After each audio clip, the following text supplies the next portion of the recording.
This short imaginary story, which, by the way, is not on chronological order, is called A Brief Walk Across the Ages.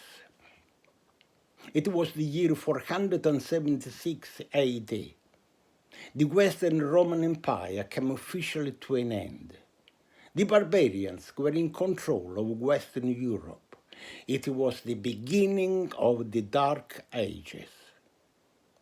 Nothing fantastic happened during this period. However, things began to change as the Middle Ages approached. Now, this period, the Middle Ages, was like, how should I say, a foundation course where the people of Western Europe prepared themselves for a mammoth race, a fantastic long journey from which there was no turning back. The 15th century was coming to an end. The Black Death was like a bad, distant memory. It was then that things really started to change. Now, there were conflicting views on how the Renaissance started. However, most scholars agreed that the Renaissance started after the sacking of Constantinople by the Crusaders. Now, the Crusaders who survived and made the journey back into Western Europe brought with them the spoils of war. This consisted mainly on ancient books from Arabia, Greece, and Rome, and also many valuable artifacts. Now, this was the catalyst that the people of Western Europe were waiting for. Just imagine lots of people patiently waiting to start a marathon. They were all eager to go. The adrenaline was flowing. All that they needed was a start. And here is where a gentleman called Jack comes in. He procured himself a shotgun. Now, don't get me wrong, he didn't intend to kill anyone with it. Instead, he placed himself in front of the runners and fired a shot into the air.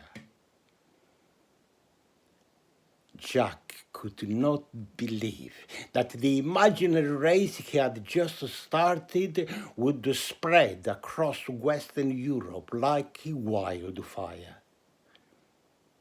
Now, Jack decided to follow the race as an observer. First stop was Florence. Here he noticed that many runners broke ranks and began getting involved in all sorts of businesses. Eventually, silk making became the engine of the Florentine economy. Soon Jack noticed that the Medici family were becoming the richest and most influential family in Florence.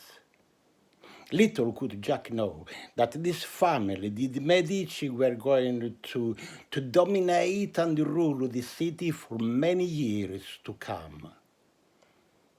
The Medici family made their fortune through banking. Doubtless, even then, Jack probably noticed large payments of bonus. So now we know where the bonus mentality originated from. By now, rich families in Florence could afford to hire young artists, such as Michelangelo, Leonardo, and Raffaello. Now, Jack decided to leave Florence. Soon after, Brunelleschi completed the dome of the Florence Cathedral. He went briefly to Naples, Rome, Milan, Genoa, Bologna, and Siena.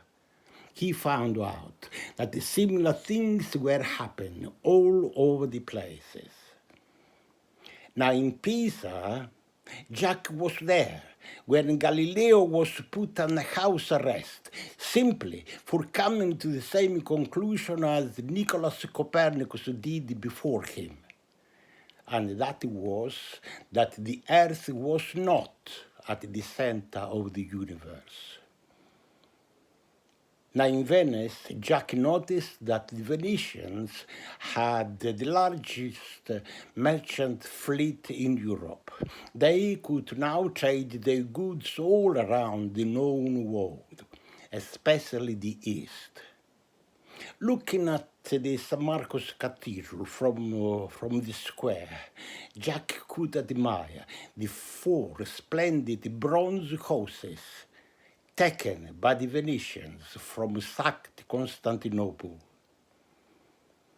Now Jack left Venice and Italy, just as the likes of Caravaggio, Giorgione, and Tintoretto were emerging as great artists.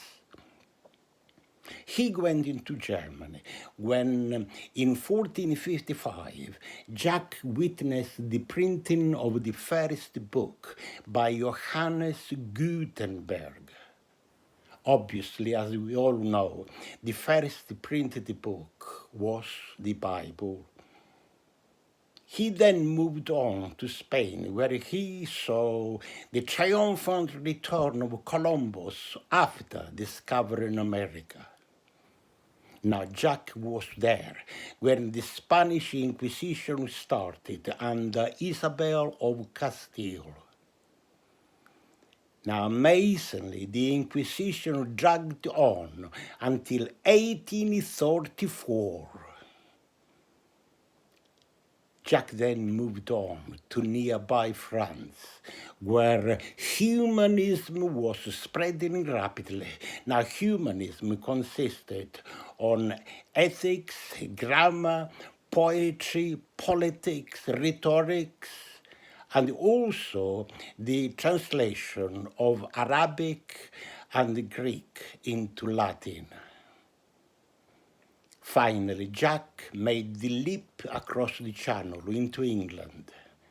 Here he found out that the Renaissance made a huge impact with the likes of William Shakespeare, Christopher Marlowe, Ben Jonson, John Donne, John Milton, John Bunyan, and many, many others. He also found out that Thomas More and Francis Bacon were busy publishing their own version of humanism. Finally, Jack found out that Thomas More refused to acknowledge Henry VIII as the head of the Church of England, and also that Francis Bacon, amongst many other things, said that controlled scientific experimentations were essential for understanding nature.